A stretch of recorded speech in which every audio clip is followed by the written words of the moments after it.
Solo 3 conferme, 4 nuovi innesti e qualche esclusione eccellente, che in città ha provocato molto rumore e grande rammarico tra gli addetti ai lavori in modo trasversale e unanime.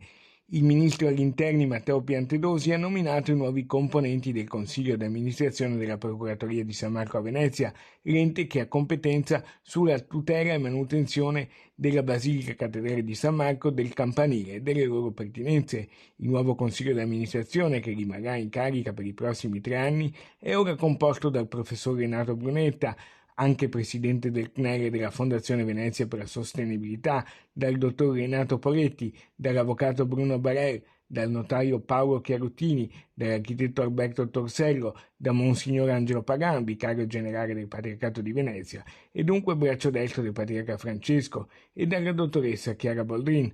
Manca nella lista un nome eccellente, quello del professor Amerigo Restucci, che dopo le dimissioni di Carlo Alberto Tesserin aveva svolto con onore e competenza il compito di primo procuratore vicario anche durante la visita di Papa Francesco a Venezia.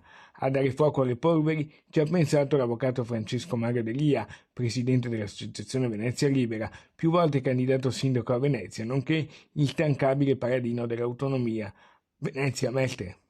Abbiamo appreso che il professor Amerigo Restucci non è stato riconfermato, una grande amarezza, perché un uomo che conosce l'architetto, un uomo che conosce le problematiche di Venezia, della Basilica, che abita al Lido. Il riferimento è una nomina foresta, quella di Renato Poletti, attualmente presidente della Fondazione Giustiniani Bandini di Macerata.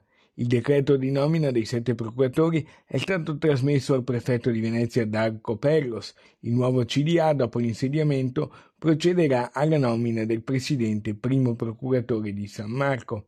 I complimenti da parte del sindaco Luigi Brugnaro, ma l'avvocato Francesco Mario Delia, sconcertato, arriva a auspicare l'intervento del Patriarca, anche se la nomina è di competenza del Ministero dell'Interno. Siamo qui al Lido di Venezia, siamo molto amareggiati di questa scelta.